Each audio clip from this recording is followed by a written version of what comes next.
computer. They're kind of There we go. very Well, similar premises, though, aren't they? There's always Yep. somebody whose identity twists in the middle. I fell asleep during Inland Empire. I'm sorry to it's say. like 4 hours long. Of course you I did. didn't Yeah, I didn't even watch it. I sorry, Laura Dern. I love you, but I just couldn't stay awake through Well, that. rabbits came out of it, so I'll Yeah, have to always Rabbits love was it in that. for rabbits. Yeah, there but there are a lot of reasons why I was stayed away from that film, and I still haven't watched it. So I don't know if the as long sound as of you've this seen the rabbits, fan can be heard, but I'll turn it off. Mulholland Drive has good like a there is a narrative that makes sense that I've read. I mean, I had to like read people's articles working it out, but they convinced me, and now I'm like, okay, Mulholland Drive does have like some kind of narrative you can work out, but Lost Highway, I've never really been able to work that one out.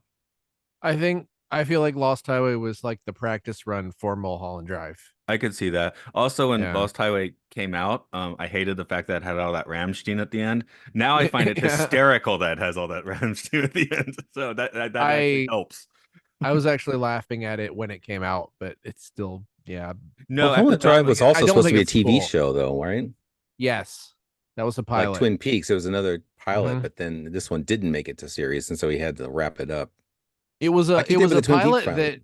that I believe that it was a pilot where he went back like a year later and filmed a bunch of extra stuff for it. Like I think, if I'm not mistaken. I didn't read the production article. I read the making sense out of it article. Well, I mean, yeah, it's I'm just saying that I don't know much behind the scenes about that one, though I did read the, interpretations of what's supposed to be going on. I don't think I ever really cared what was going on except for what I assumed was going on. Silencio. uh That's a little peep. But I mean, a lot of this stuff, I assume a lot of the stuff that he added was just like, oh, well, this would have happened later in the season or whatever. I guess my next big long weird movie to tackle will be Babylon. So I have not watched any of that I watched yet. the opening party scene and didn't finish the movie, like, because what was it after he did Singing in the Rain? Mike was like, y'all should watch Babylon. Yeah. So I Mm-hmm. downloaded it and started watching it and just never got around to finishing it. So like I said, I got the Blu-ray for like $6. I'm like, okay, that'll give Yeah. me the kick in the butt to actually watch the thing, because I did like the Okay. first 30 minutes. It's insane, but yeah, it was Yeah. intense filmmaking. And the Yeah, scenes, and I saw this look, the scenes of all the sets next to each other, like in the middle of the, you know, Los Angeles desert or whatever it was at the time. That's pretty cool. the Mulholland Drive pilot was filmed in 1989 on a budget of 8 million, and the new scenes were filmed a year later on a $7 million budget. Did you say 89 or 99? 99. Okay, I was about to say 89 doesn't make any sense. Because it's not what, yeah, that's why. When ABC canceled the pilot, Naomi Watts was actually relieved. She felt that her character was too one-dimensional without the dark elements from the latter half of the film, which were added later. So yeah. Hmm. Oh, what was I? Just looking up something. The Region 1 DVD does not feature chapters. Attempting to skip to the next scene just takes you to the DVD menu. That is correct. David Lynch requested this himself. I distinctly remember that at the time being a thing. Yeah. The idea being you just got to watch God. the whole damn thing. David Lynch is picky about how you watch your movies. But I mean, all you're gonna do is you're just gonna remember next time to fast forward. That'll only work on you once unless you have a memory of like a rabbit or something. Well, he did make She rabbits, might. didn't he? The That's circle is probably complete. why. That's probably why that popped in my head. Mm. Do do do do do do. Sorry, I'm trying to Oh, so find if long. I'm looking to see if I can find a witty background for this episode, but I think I'm going to give up in about 20 seconds. The problem with witty Back. backgrounds is that it's got to be like things on the side, not in the center, right?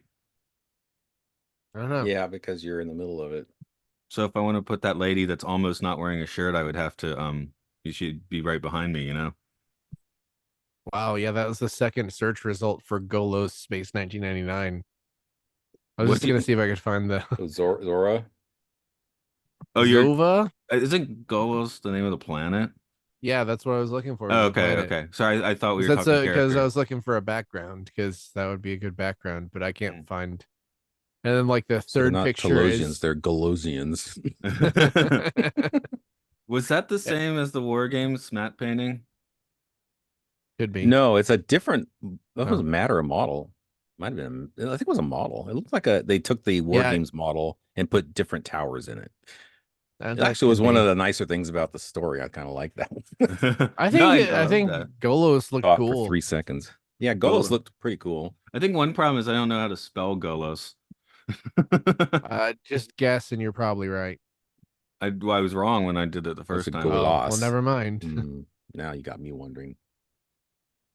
There's a beer called Gallo with the L's, the Spanish L's that you say like That Hawaii, like I guess. To be Cerveza confused with Cristal. Goligal, which is like ginger root. Cerveza Cristal. By the Give way, myself the I Cerveza have Cristal. figured out now when doing the proper podcast to hit the mute when I'm hitting these buttons because you can probably hear them now. I don't, but Oh, you know, don't? maybe. Okay, let me click around a bit. You got a good microphone. I So know, it's but I probably hear it. not. I hear Oh. it is my point. You don't hear that? Huh. Okay, great. Then I I don't have didn't to hit my know. mute for that. Your mute button on your blue microphone? Right. Yeah. Because I hear the clickety clacking through my headphones. I don't know, maybe it records on my end that Yeah, I way. hear it click too. I've Oh, always you hear wondered if it. anybody could hear it click when I go Maybe mute, I'm but deaf. Maybe you're deaf. Okay, anyway, I guess I will. I mean, it's Deaf. like now I'm not. It's easy. So it's easy with an easy microphone. oh. Original prop miniature, the Golos Tower from the Exiles. It was in the prop gallery website. I'll have to send you guys that. You you can buy it. I don't know what the Planet Hollywood auction starts today, I believe. You can buy What? Sylvester Stallone in a petri dish, a naked Stallone in a petri dish, maybe. Huh. About that. That's in LA though, so none of us are there. I mean, you can't bet on the internet. That's stupid. I don't know. I'm in Japan, so I like double am not in on it. I just know that what was it for a couple weeks? It was like you could do the pre-auction visit, and then they tried to set it up to be kind of like an old Planet Hollywood, like a '90s Planet Hollywood. I don't know anything about that. And now they're selling it all off. So basically, for like 2 weeks, they opened a pop-up Planet Hollywood with the real stuff and sell it at the end. There. That's my background now. Now I have to find a background, don't I? But I keep fading into it. It's like not Yeah, the good. Exiles. Maybe I'll just head back to my Eagle I'm turning into a since it's glob. already there. It's too dark in here, Gallery probably. website, it's all watermarked, so you can't use any of these pictures, but they're kind of cool looking at the model. Oh, edit profile picture Oh, now. Psyche is a pretty colorful background. Yeah, I think it's too dark in my room to have a background, and I don't want to make it lighter. I like it dark. I'm gonna have to make a background for each episode now, so we can all have a background. Well, for I every got individual. my Eagle. That's easy. Easy Eagle is Eagle. good. Because it stays pretty intact between the seasons, right? Hell, this could be a season 2 Eagle for all I know. No, that's wrong. And that's No, see, now Mark's going through the defaults. If you edit this video, people will think you always had that behind you. No, I hate that person. That was something I had on my computer for a completely different purpose. Just a guy playing video games being angry. Yeah. That works. It's kind of fun how your head just kind of blobs into the bubbles. It was a panel I did where I was basically I made my friend play a bunch of like creepypasta horror games. Mm-hmm. So I had like an interstitial where it just showed a bunch of stock video of people being angry about video games. I haven't played them. I just do a podcast about them. Well, you should, but you can also listen to the podcast again, I guess. Yeah, I could do that. I could let you explain it to me again from the past. Yep. I don't know. I guess we'll roll it. Mark, you're everything this week, right? I didn't do a summary, but I can come back with one later. Okay, so we'll leave a placeholder for that and just send it my way. Okay. I should hide my watch since it always beeps at 5 o'clock whenever we're in the middle of a program. Then we'll know we've been talking for 20 minutes. Welcome to Podcast 1999, the podcast about Golos. Golos. That's like logos spelled backwards, I think. I doubt it. No, that would be Okay. Solog spelled backwards. Yeah. Go So Los or go home, dude. Golos. I'm gonna go home. I'm already there. I'm your host, Mark. These are my co-hosts, Matt and Brian, in this order. In this order. And no other order. Okay, Correct. that's done. So if people can like memorize the timbre of everyone's voice, we're good to go. Or maybe you just don't care what our names actually are. I mean, that's kind of fine in a podcast, I Well, think. Brian, we only let you on because you don't sound like either of us. The truth comes out. I heard one Yeah, podcast I'm I not from listened to. Georgia, so I don't talk like you guys. Yeah, No. there was one podcast where I was reading like a Reddit complaint, like, "Oh, I can't tell between the two of the co-hosts." I'm like, "I can. What's wrong with you?" But There are people whose voices sound similar to each other, but those are not podcasts which I am on. right, I don't sound like you or Brian or Luke or Well, people who've been friends for a long time. And I saw this problem. I saw this issue with you remember Abel Richardson, the Go Bayside podcast. She has a friend named Millie, and they do a podcast. Sometimes they sound very much alike because they grew up together in Atlanta and Savannah, so they knew they had the same idioms, the same just general accent. I guess it's funny. I don't know. I don't think I sound like Matt at all, but that could be. Maybe Well, I I'm can tell wrong. you apart. I think I've flattened my accent living abroad. Like I avoid like sharp American like A and I sounds when I speak because I don't like them. I think we're like genetically as different as you can get from two white people, probably. But not from these Galosians. Galosians. The Galosians are all the same. You see one, you see them all, except for the evil ones. They're Not to different. be confused with Telosians. Yes. Right. Nope. So it's the Exiles. Mark, I assume you do have The some trivia you're going to Exiles. teach us about the Exiles. I'm gonna exile you from this podcast with trivia. Oh no. The script for this episode, like the season opener, the Metamorph, was originally written in the season 1 format and then reworked later. The episode itself subsequently was reworked a lot, with a lengthy scene removed, with Maya learning about human history from the middle, including men taking themselves less seriously after the 70s, which obviously did not happen. The scene with the Maya turning into an old lady was originally part of this sequence, but then was moved to the end to make room for the explosion footage where they're turning into an ape, which was a person in a suit, which was filmed months later. I'll take the trade. Yeah, of course. For the first time in quite a while, we have a new writer. Donald James was born in 1931 in London. He wrote on several TV series, including Mission Impossible, but also My Partner the Ghost, The Befrienders, and UFO.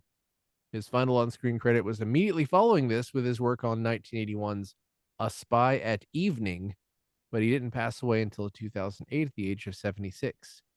But in the meantime, he will be back to write 2 more Space 1999 episodes this season. We've got Ray Austin back on directing duty, the first of 2 episodes from him this season. Guesting this week as the evil Cantor. Cantor? We have Peter Duncan, born in London in 1954. It looks like he did a lot of TV stuntman ninja warrior type stuff, like cleaning the face of Big Ben, fighting a sumo wrestler, walking a high wire, and lying on a bed of nails with a tarantula and a python on his chest. His IMDb bio is full of that stuff, which I assume is all true. He started his acting career in the 70s on stage, and this transition quickly to TV and film. You can see him in Teenage Health Freak, Sex Through the Ages, and Flash Gordon. As you may have guessed, his voice in the episode was dubbed by someone else because it was decided that he sounded too British. I found no information on who did the dubbing. I do not think it was an actor. As his evil wife Zova, we have Stacey Dorning, born in 1958 in London. Hey, everyone's from London this week. She mostly worked as a TV actor, appearing in shows like Cannon and Ball, Let's Parlay Franglais, and The Chiffy Kids. But you can also catch her in Terror of Frankenstein. Like Duncan, she is still with us today.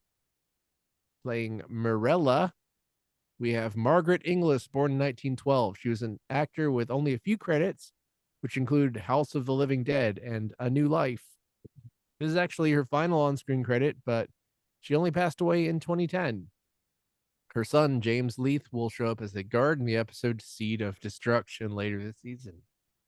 Now it's time for Correction Corner. I said in Testament of Arcadia trivia that it was Anton Phillips' last appearance as Dr. Bob Mathias, but I hadn't accounted for the 2 episodes he took off last season that did not contribute to his total of 23 episodes. The Metamorph and today's episode are his actual last 2 episodes. He was dissatisfied with his minor roles in these first 2 of season 2, and since he hadn't been given a contract, he left the series by choice. Good for him. I would also They can't fire him. He quits. Exactly. I'd also like to take another corrective action and do a small bio on him, since I should have done that last year. Born 1943 in Kingston, Jamaica, Phillips attended some high school there before his family relocated to Washington, D.C. in the U.S., and then to the U.K., where he attended drama school. His acting career began in the 70s, and although his third credited role on screen is the one here at Space 1999, which is the one he's most known for, he was the first Black actor to appear in many series such as General Hospital, The Saint, and The Bill. He has started a number of projects that advanced Black and Asian theater in Britain, including the Carib Theater Company. That's like the first half of the word Caribbean, where he directed a production of The Amen Corner by James Baldwin, which was the first Black produced and directed play that ran in the West End of London. Over the years, his accomplishment in the arena of the stage around the world directing and producing cannot be overstated. But you can also see him in The Crez, Tigers Are Better Looking, and Bognor, which sounds like a season 2 Space 1999 episode title, but it's not. Phillips is still with us today. And that's the trivia. Oh, So okay. it sounds like he's kind of the best person on this show. Mark, let's have you take us to the magical land of summary.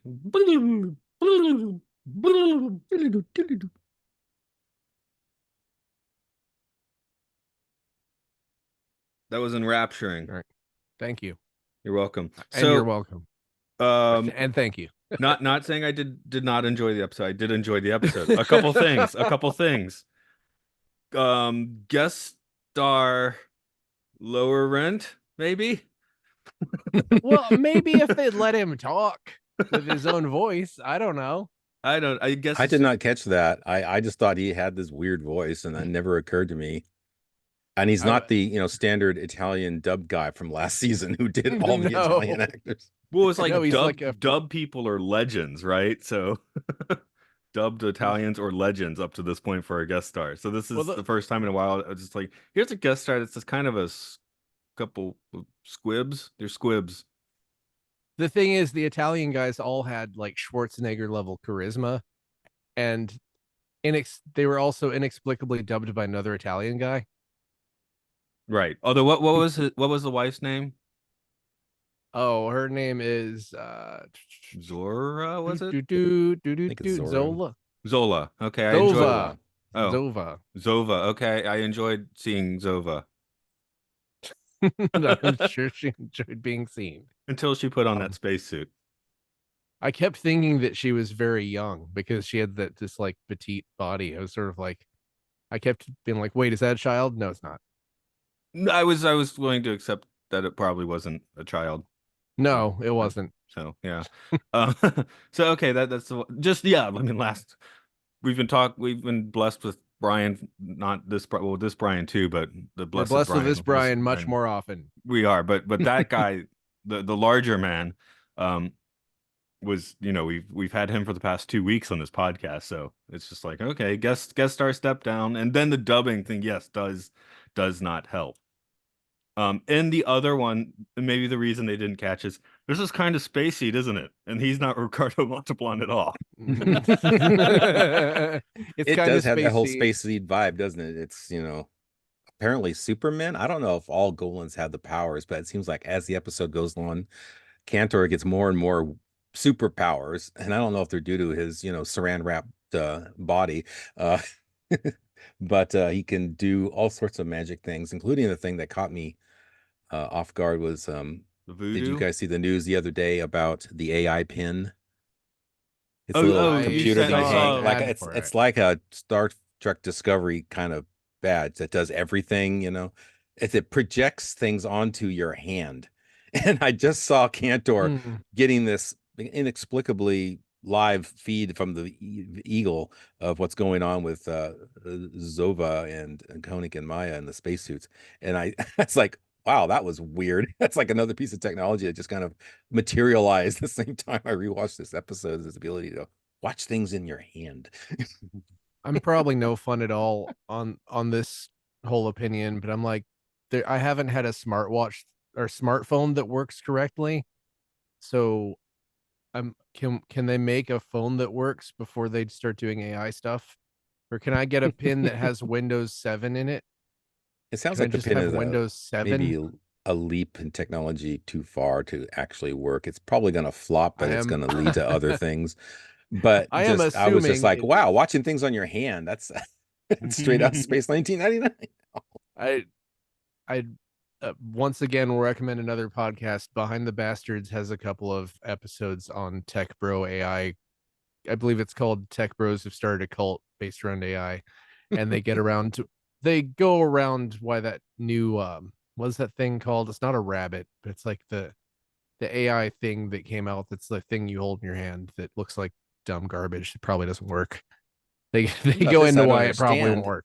I don't understand. It's like, yeah, it's a comm badge basically. Now we're putting comm badges on us like in Star Trek, but um, why do they have to do the whole AI angle? I guess there's some sort of algorithm Sales. used to, you know, use It's your fingers sales. to gesture, you know, use gestures on your fingers to steer it, but that doesn't yeah, it's all sales. It's like You can't. there's no Yeah, you reason to can't. have to call it AI. It's just a tool that can do There. things. It is literally just society coping with the slow death of Moore's law. That we won't have big jumps in computing, so they're trying to basically manufacture one. And the fact is that the computer you have that you just bought this year probably is not 10 times faster than the one you had 10 years ago. Whereas Oh, I thought you were if you going in the bought a other computer direction. and no, I mean That we're you're racing towards the singularity, guys. we're slowing. When quantum computing becomes, feasible, if it does, then that's another story. But right now we're reaching the limits of conventional processors. Well, I just showed you Um, guys my ridiculous setup here where I have a Windows 7 computer behind the one I'm using the podcast on because that one is still dude, necessary for many tasks, like I editing have these. I I have like I have multiple old cell phones lying around on my Yeah, desk. yeah, I got one of those around. Yeah. I don't I know. I have feel like two laptops, this new computer, and you know what I'm considering doing? Getting a second 55-inch TV for a second monitor. yeah, sure, That's why not? that's what I want. I just want to just watch it all burn. I Make want my to entire wall a I screen. I want to don't turn the care. clock back to 2012 Mark, where I remember you being like, "Wow, this iPhone's changing everyone's lifestyle for the better." Do you know what? Remember all those apps I had on that phone? Yeah, Most of them have been delisted and won't work on newer phones. right. So I stopped. And also, where I All can the good say like, apps they well, take away from you.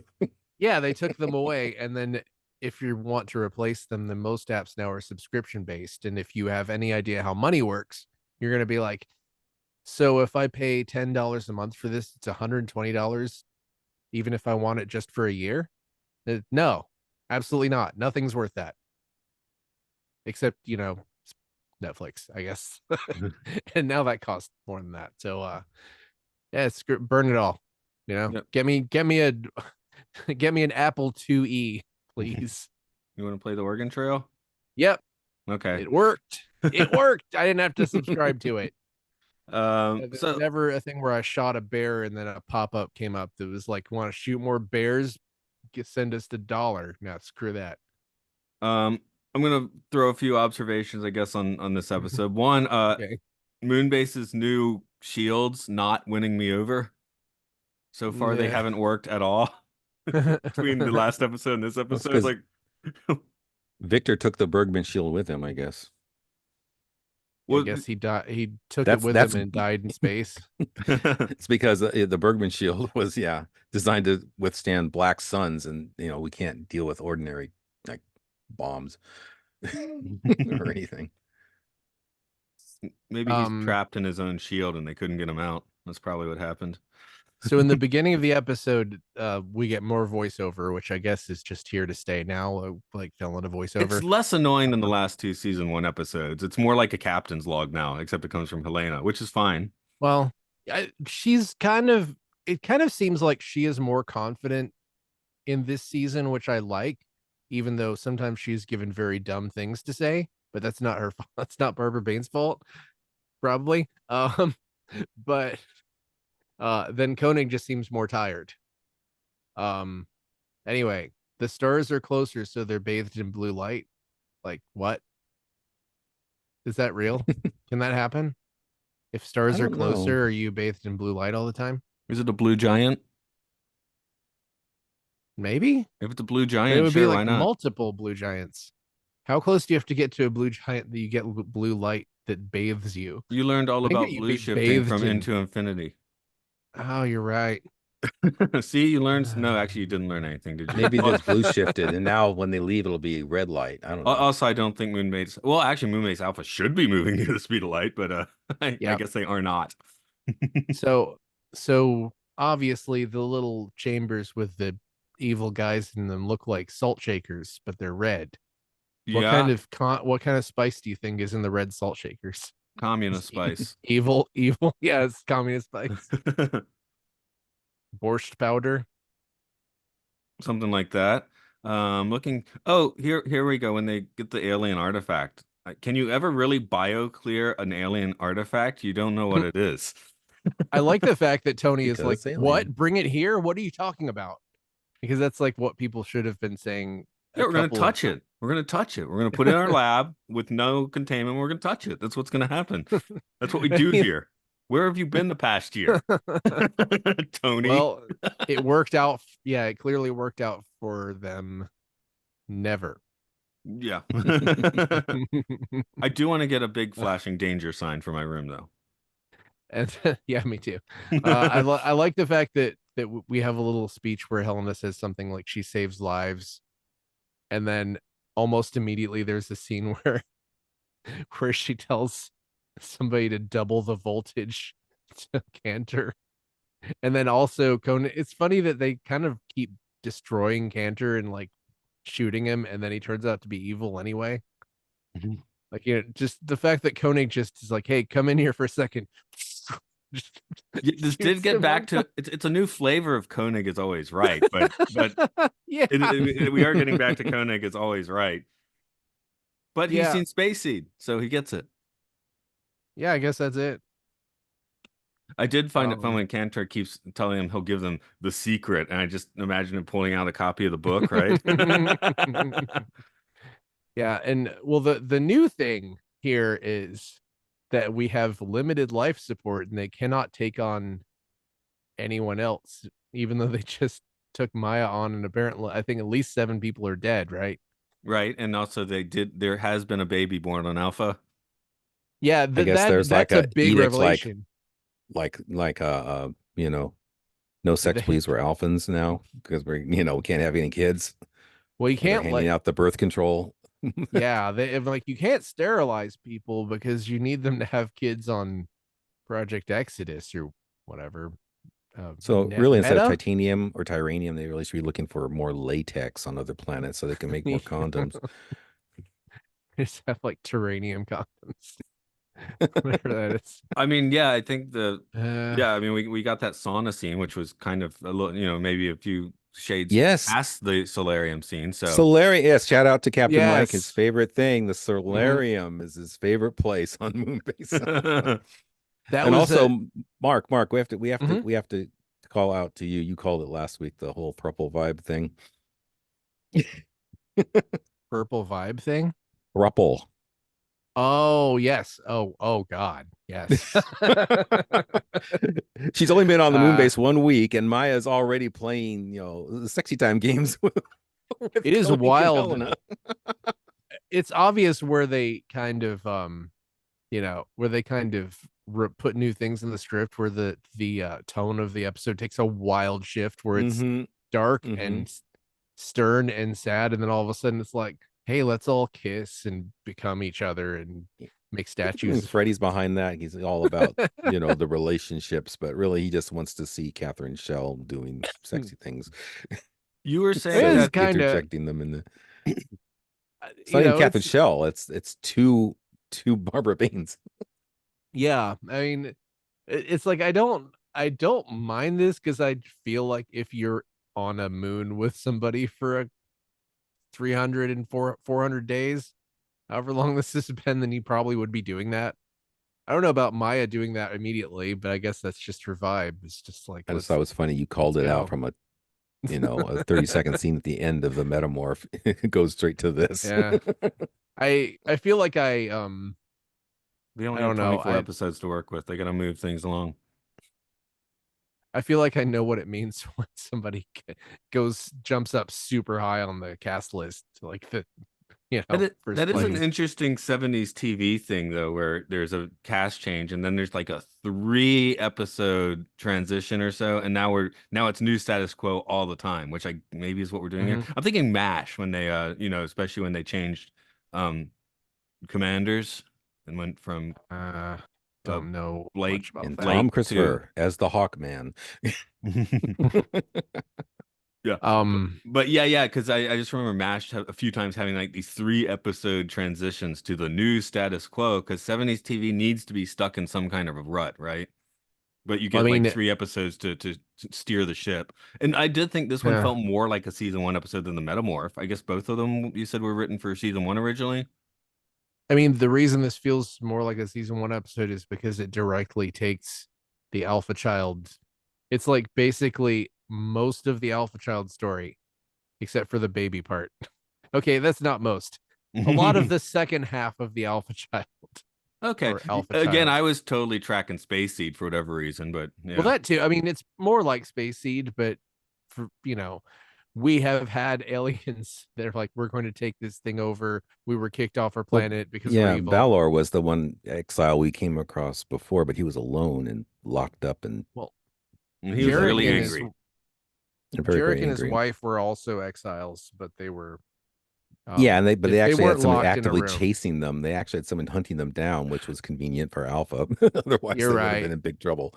Yeah, in this case, they weren't actually looking for them. The Golosians or whatever were just sitting on their planet thinking, "Oh, dust their hands. They're gone. We don't have to deal about that." What was it, 300 years ago now, right? And so it's like, oh, that problem's completely solved. He'll never come back and bite us in the butt.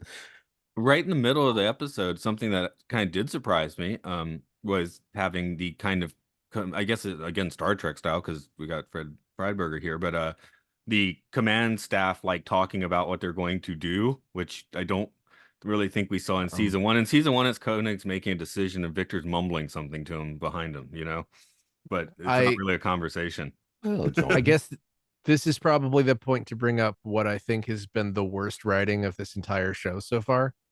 Is it at the end when Cantor is becoming old and Helena is narrating him becoming old? Oh yeah, I have a note for that. I laughed a lot, but that is absolutely horrendous, and the makeup looked terrible also.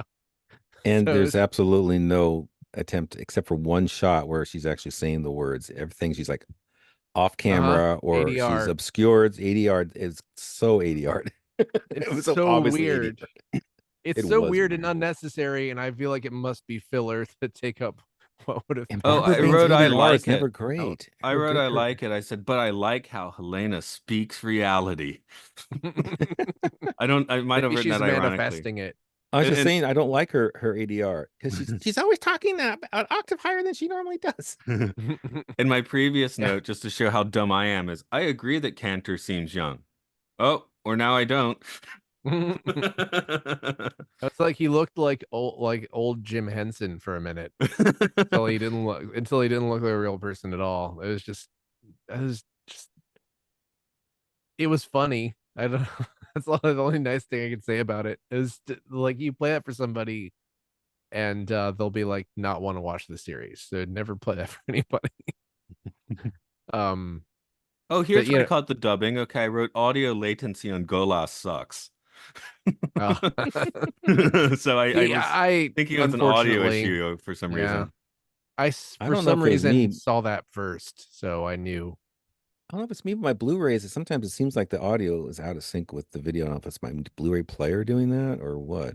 In this case, I Quality guess it was the control. dubbing. Yeah, Quality control on Blu-ray discs is way lower than what it was back in the day with DVDs. I really need to figure out a way to rip these things, and I can maybe adjust the latency on the audio so it syncs up better. Yeah. Why did I Well, write the Matt- note? Exiles are on course for the anus of the space brain. I wasn't quite sure where that was coming from, but I liked your observation about the cool, flashy space warp lights.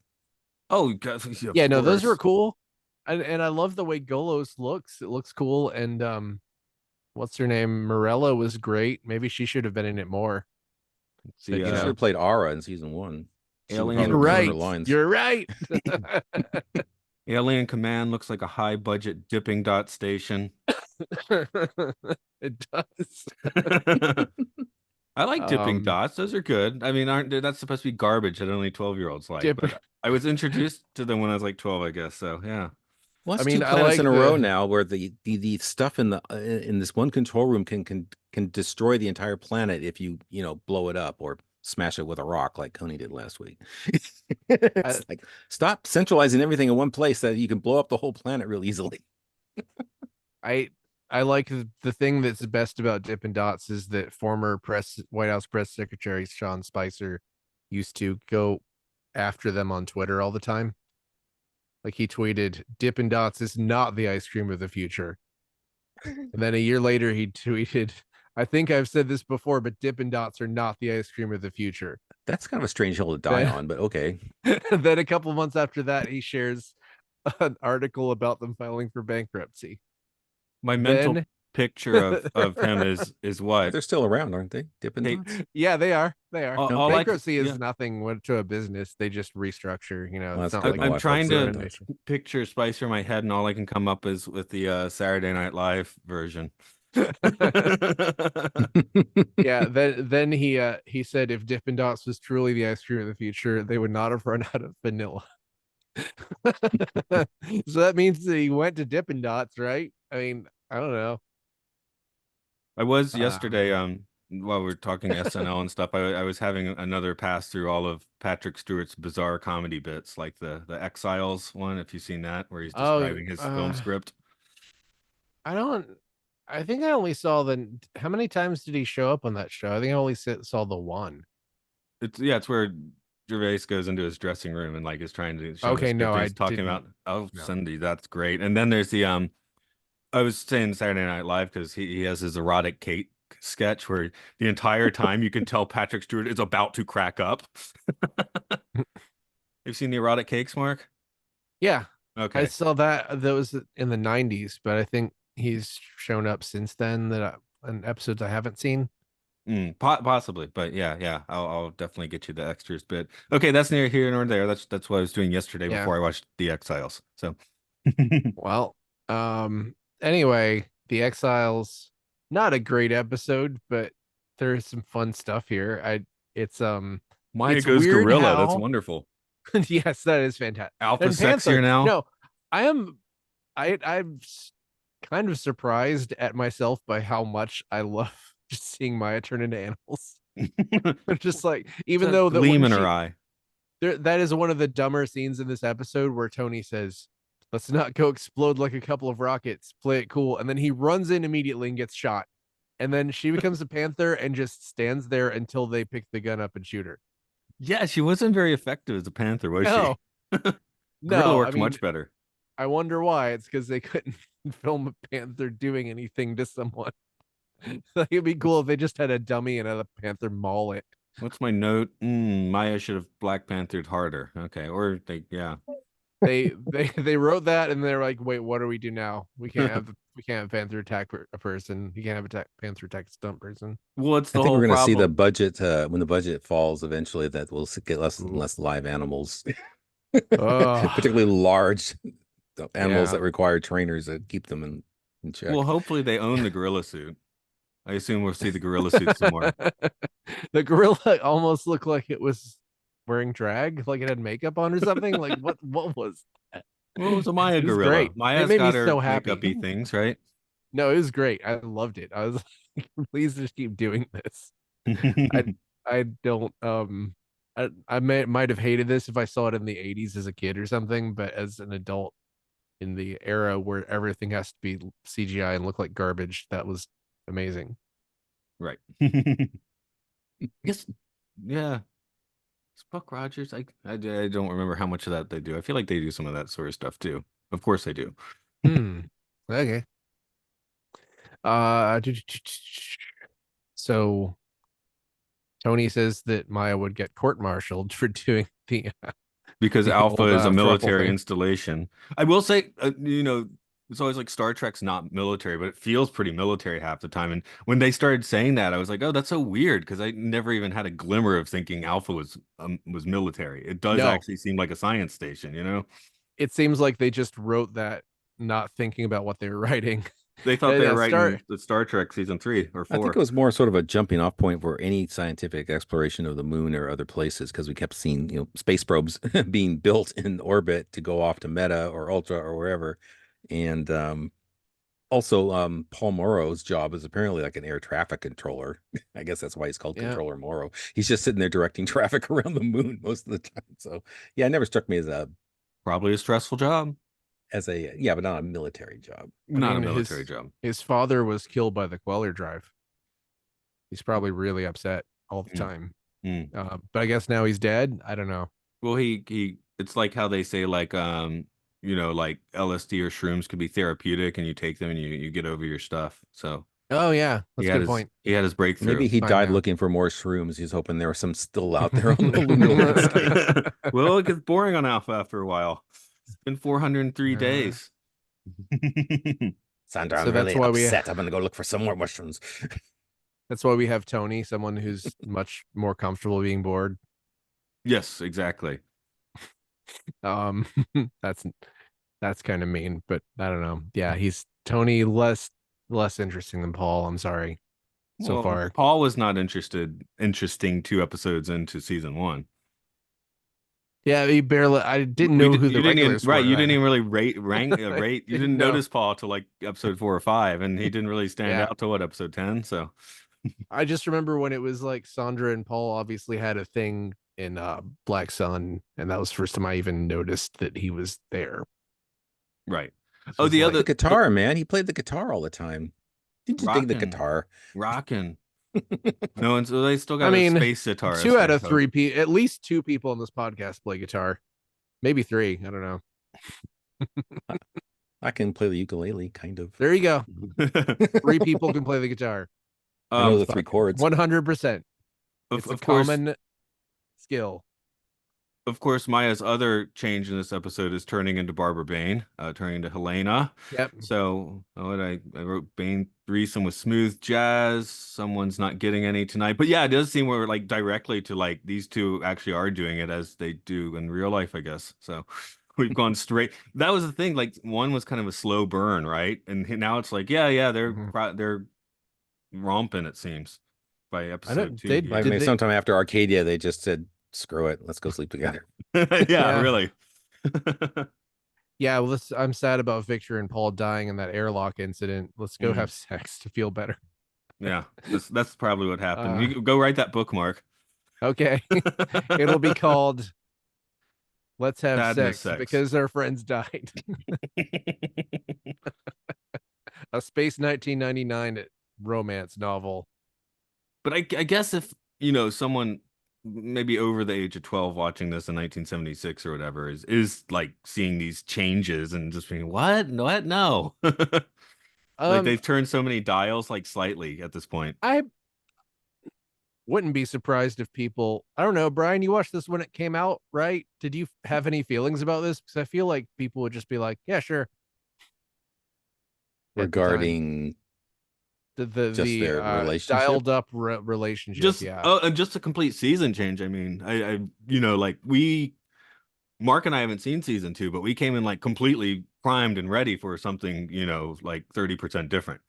Well, there's no internet in 19 before 1994. Right, So, right, yeah. right. So it's kind of hard for me to I'm trying to think if I Well, it was ever clear they're trying to sexy it up as soon as, Catherine Shell showed up. And then, yeah, suddenly Helena's a lot softer.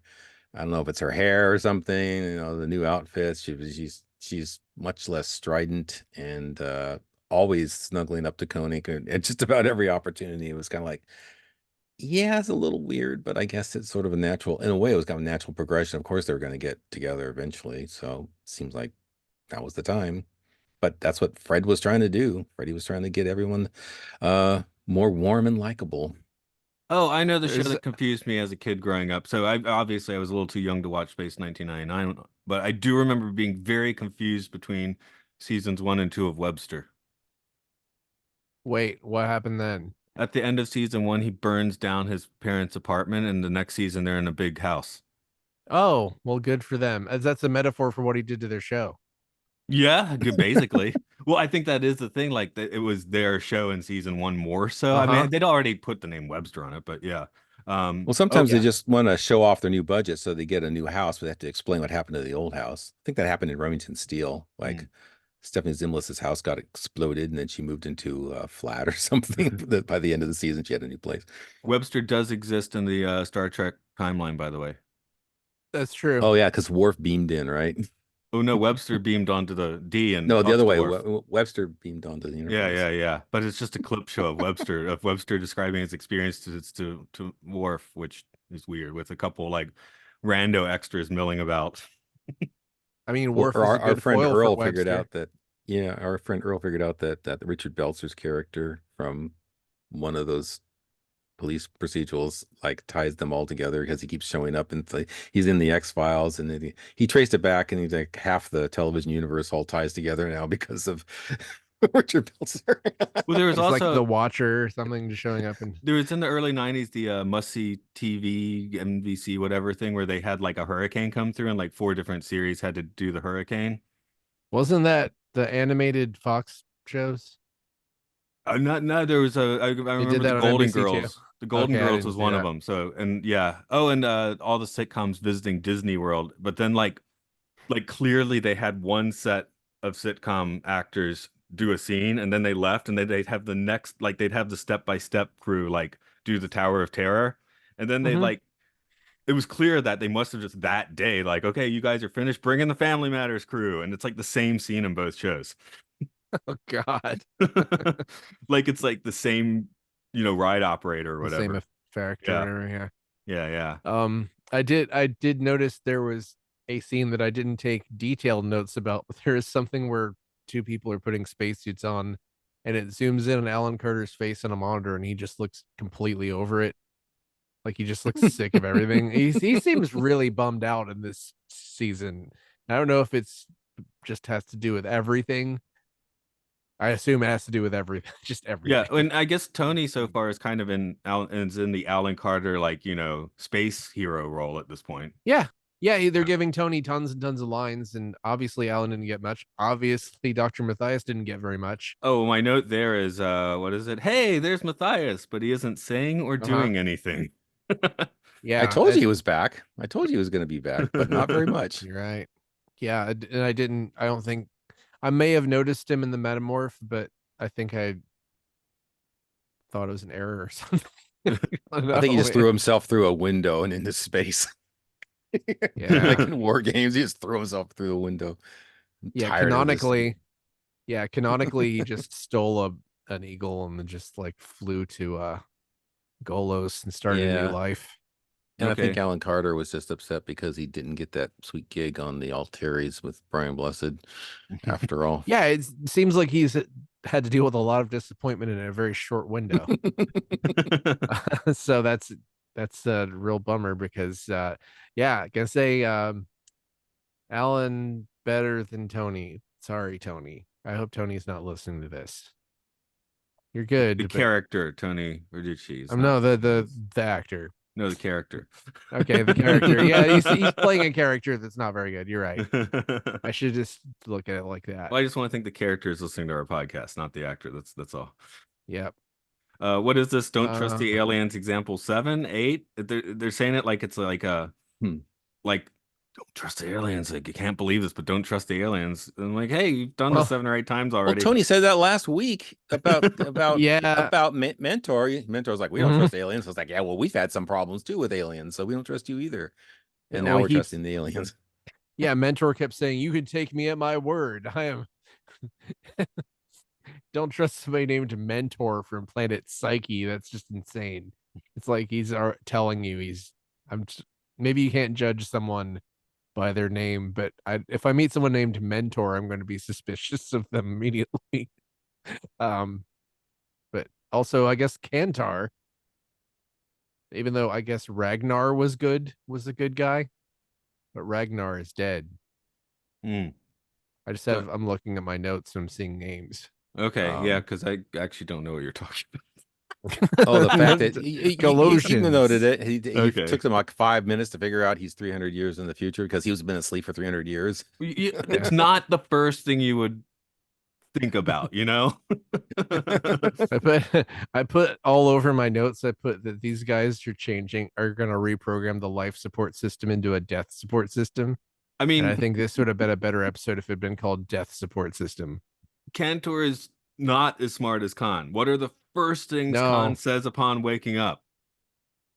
I Brian, don't can you answer his remember. trivia How question? long? Yes. I Where mean, Khan Cantor was is like too what? dumb to ask. You Khan mean was how long made have you from been asleep? he was made from the sperm of 100 million geniuses, right? I mean, Something like that, yes. He's I smarter. mean, Yes, for sure. he's super smart and super powerful and super sexy, and it's definitely spoken his own voice. Well, that's the big difference here, right? Cantor's a dumb kid. Yeah, he's Are a the dumb exiles kid. are they superhuman? I mean, they have the ability to stun people with their fingertips, and they can project video into their hands, and a couple other Well, yeah, they have traits powers. that Yeah. show. They seem to be kind of like mutants or something. But yeah, they're not intellectually superior. But I don't know what it had to do with the completely invisible saran wrap around their body that keeps them young. That's easily pierced by fingernails. I mean, they're superior because they have no sense of morality, like all these other creatures that they look down on because you believe in things like I didn't even write it down, but So it's they something hung like out you with believe in Baylor, good. right? Yeah, They're ethically basically. they're right with Yeah. Baylor, yeah. Yeah, they're See, like see, I'm black tweaking. pilled redditors. I'm tweaking more of things I shouldn't have watched next to each other. Because after the erotic cakes, I watched the Jeopardy one where Tom Hanks gets stuck inside a bag because he's stupid. That erotics cake Um, episode, that SNL was 30 years ago now. That was 1994. Can you believe that?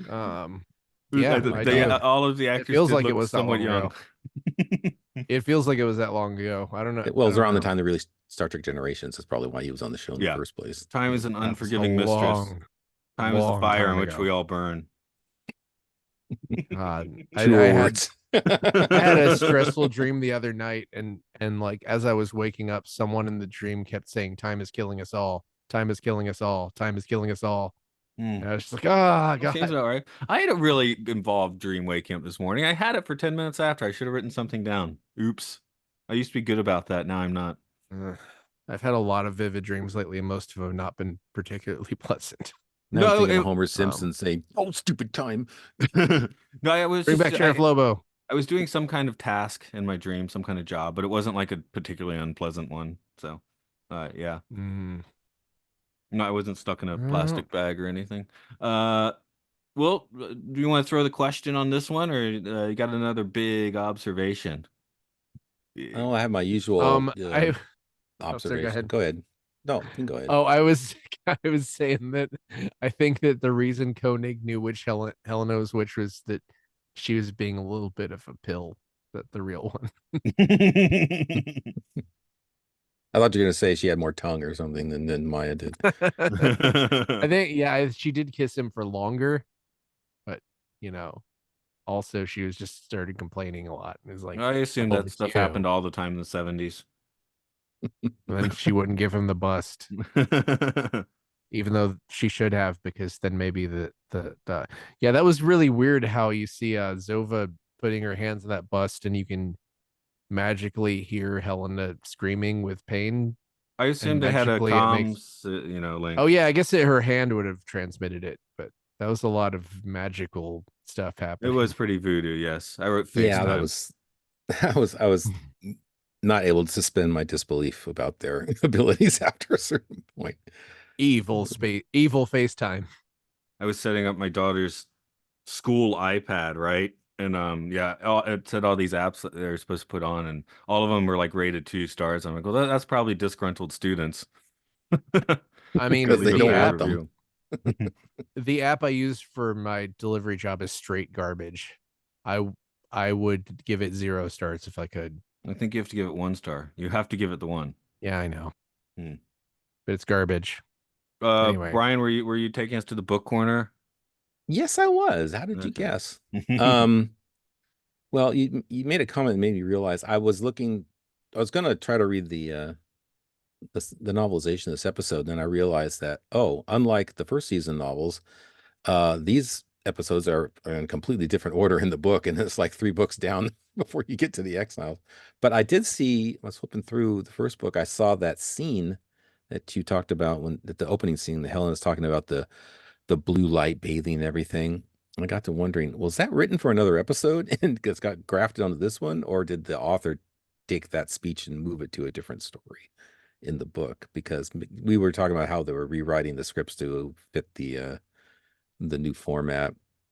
But it was very, the thing I noticed about it, she was talking about it, and then the very next scene, she's like storming into the command center about to talk about the missiles showing up.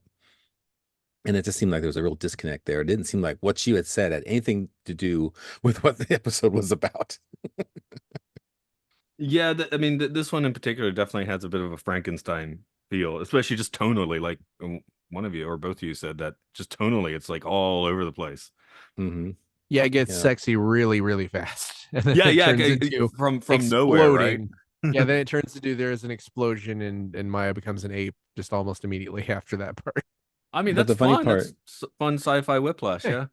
yeah, the funny part is that No, they I talk about how they had to rewrite characters. Like they had Simon Hayes in the script before they settled on Tony Verdeschi.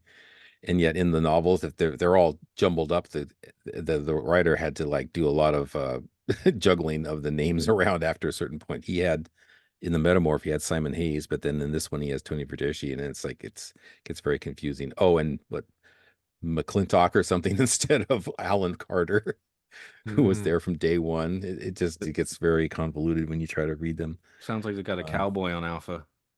Yeah, Call him McClintock. I don't think it was McClintock. I think it was McClinton. McKinty. I have to I go would look just it say up. Oh, that it sounds It less was like a it was cowboy. like a yeah, it was mix something. I can never remember it. I just want the camera to pan in the control center, and suddenly there's a cowboy there. That's all. But Smoking the a weird thing is the Marlboro. dialogue and everything was all spot on. I mean, it tracked, so it wasn't like a really early draft script. It wasn't like things were totally different. It was interesting. I think that guy's still alive. Send him an email and ask him what Michael Like if this Butterworth. was like Airplane 2 or something, there would definitely be a cowboy here. Yeah. Oh, yeah. I was definitely thinking of a Mel Brooks or a Zucker or whatever. Yeah. Alpha Beta Base.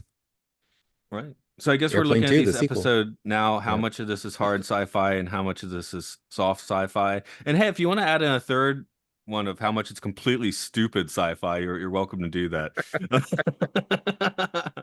Let's see. I'll go first. I'm trying to work out hard sci-fi in this at all. There's some weird suspended animation. Yeah, this doesn't. I mean, we don't have too much eagle stuff in this. Like the Metamorph had all that landing scene and stuff, which this doesn't have. So Oh, it has the grip, the claw, the claw machine claw that reaches out and grabs missiles out of space and brings them back down to Alpha. I think I'm gonna call that soft It's sci-fi. pretty cool. Well, I'm the way gonna it just appears out of nowhere, it's like suddenly this eagle has a claw on it that we've never seen before. This is I'm gonna say softcore sci-fi. That's how I'm gonna rate this episode. It's softcore sci-fi. Yeah. I was gonna say 80% soft sci-fi and 20% softcore threesome. That works. Yeah, yeah. This episode is just like entertainingly horny for no reason. And yeah, it's dark, but the dark parts still don't make any sense. They're still soft, you know. Well, that's where just having. I mean, I'm not even talking about the actors. Like you say, he's dubbed. He sounds too British. Blah blah. It's just like they have zero gravitas. Yeah. I feel like it's like the teenagers at the mall are bothering you, you know? You don't follow up Jarek and Balor with these guys, with Yeah. these two. Like, in fact, like probably every single And you don't guest. follow up Mentor from last week with these guys. Yeah, it's probably I'm having a hard time thinking of an antagonist from season 1 that's worse than them. Although we are having villains that like are like dispatching themselves, like in like Mentor, you know, could have changed to something, gotten out of that fire pretty quickly, as we noted last week. You think Um, that he's just every villain is just him changing into somebody else every yeah, week? yeah. And this guy, yes, yeah, this guy just gets old real fast. So What a plot twist that'd be. He came on board Alpha as a gnat or something, and then he's just been around ever since, and he just shows up one day. I mean, if there That would was a have been reboot, awesome. yeah, I'd if there like was a that. reboot that started, let's say 92 or later, then that would happen. Absolutely. Except they'd And airlock them because they already he would took have on teamed up Mayan. They with can't take Balor. on new people. So No, Yeah, but he'd team up with Balor. what you do is he's changed, and you're like, no, I've changed. I'm good now. Except he hasn't changed. no, they just can't have them. They can't have more people in Alpha. That's the only reason. It's Just like I'll because turn into a we said lizard so. so I don't breathe the life support. Do we get you know what the show needed? And hey, maybe we're gonna get it. Is we need the Legion of supervillains where, well, Balor doesn't come back because he was supposed to and he didn't. But Balor, Jarek, and Mentor together at last. They're all flying in and Leo McKern, Gwent. Yeah, flying And around in Gwent, and they pick up what's this, Simmons? They pick him up. oh yeah, they can pick up Simmons too, and they could be like the Legion of I Space keep Evil. thinking of all the crashed models outside the Moonbase Alpha. All the Like the blown up models that are just sitting uh, there. I know man. that, you know, I mean, we always see Alpha and it's like looks awesome with the title card. I'm like, it's probably a dump around there. Probably looks like a bunch of twisted metal, and I mean, parts of the moon base have been destroyed and stuff. You know, it must look like a garbage dump by this point. Well, maybe I get the feeling all that that stuff flies off. I don't think the moon's got some gravity. Not as you think like much. McMurdo Station in South in Antarctica has probably got a big dump right next to it of all the stuff they don't use anymore. Well, they do have a dump. I've spent some time on Google Earth looking at it. But they can go out and clean it up more. Where I don't think the Alphans really have the personnel or I mean, if even if they have the means, they don't. 300 minus a few people are not going to be able to clean up giant spaceship wrecks very easily. Unless they got Did some Brian Johnson drones. build like a bulldozer, a Mhm. moon bulldozer to just push moon junk around? Yeah, they need Yes. one guy with a giant bulldozer. That would And maybe one that's what they episode have. is just him. Maybe that's One why it does episode look is good around just the moon him. base. Him saying like I've been bulldozing on the moon for 400 days. Yep. I can smoke cigarettes out here. I'm free. Yeah, it's like a picture of Sandra taped to his That's McClintock. dashboard.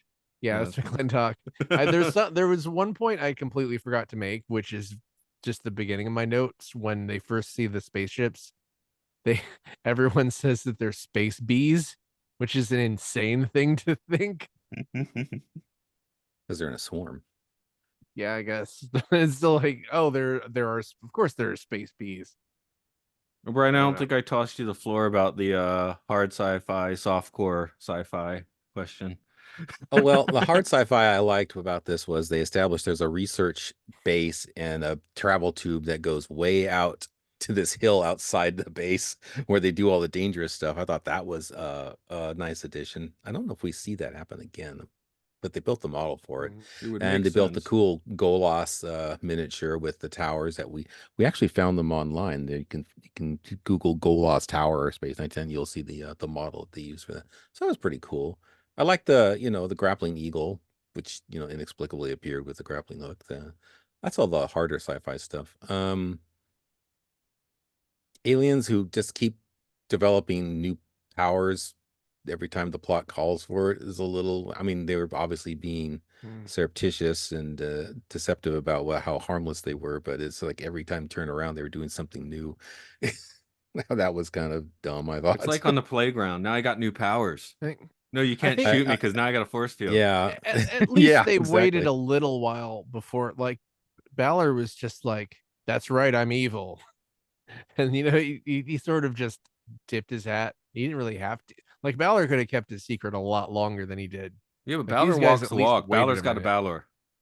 Yeah, I guess he could do whatever he wants because he's super powerful, except for now he's in space. But I thought it was funny that we yeah, had so much talk about it being a horny episode, but the aliens themselves being, very young and attractive aren't factoring into that at all. They don't no, they no don't one falls touch for each other them. or They don't anything. want to fall for us humans. They're like an old married couple, a 300-year married couple. Yeah, and Good point. Cantor, and his, very pale torso visible throughout the first two scenes with him.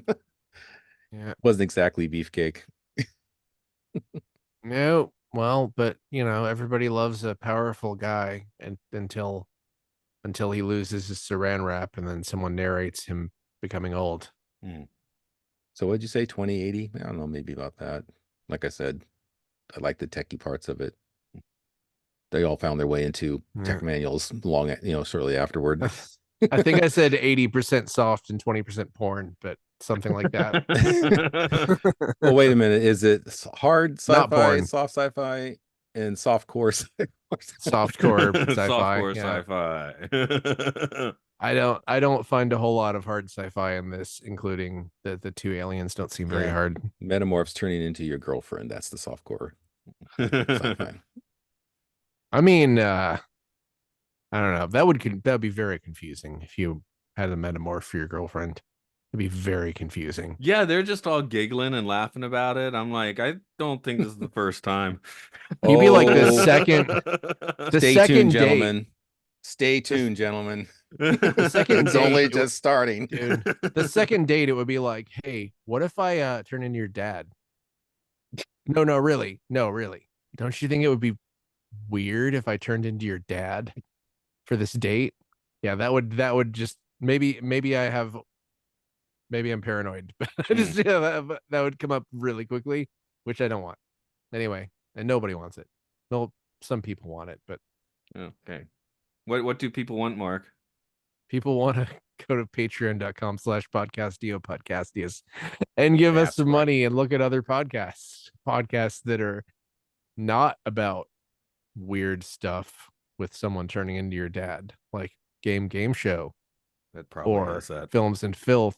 Yeah, We that probably had does. that. Yeah. But Don't promise non-weird stuff. Luke Lowe's Pokemon probably doesn't have that. And Cult Disney, well, no, Cult Disney wouldn't have dads at all, would it? Mulan And, had a dad.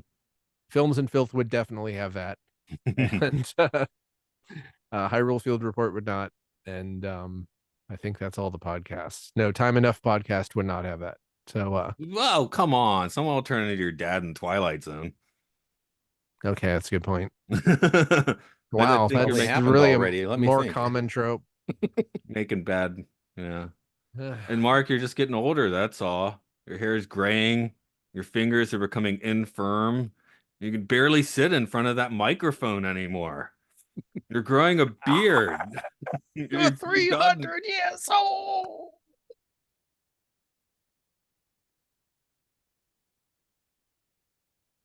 Okay. Is that where we're going with that? That's right. Yep. Yeah. I stole That's a your good line. Good ending. Yeah. Okay. So let's see. Brian, if I know you said it's still a maybe, but yeah, that Monday slot for you is like the only time I can even do a podcast next week. So For Valley of the Shadow? Okay. yeah. Yeah. So if it but works, then let's do it. And if not, I guess I'm taking a week off. what about the next episode of this crazy show? That one I think we probably will take the week off because Okay. Because we're just ahead a couple episodes. we're ahead ahead a lot. like the Twilight Zone one airs before the next space one. So I guess it Yeah, makes more sense to do the Twilight Zone one next week. We've done 3 Anderson podcasts that have yet to air now. It's okay. Yes. Ooh. And that'll be the 3rd Twilight Zone. So it's they're on an even keel with each other. I think I felt like it was about equally as good as the one that I did, which was the second one. So oh yeah, you got the second one. Yes, okay. Yep. The And first actually, I one think it was kind of better. I think the Okay. third one's kind of better than the second one. The first one's definitely better than the second one. Two. No, yeah. Well, Now I'm gonna hit the record. Goodbye to those listening, and I guess one of the people listening You're is on 300 this years old. podcast. Bye bye.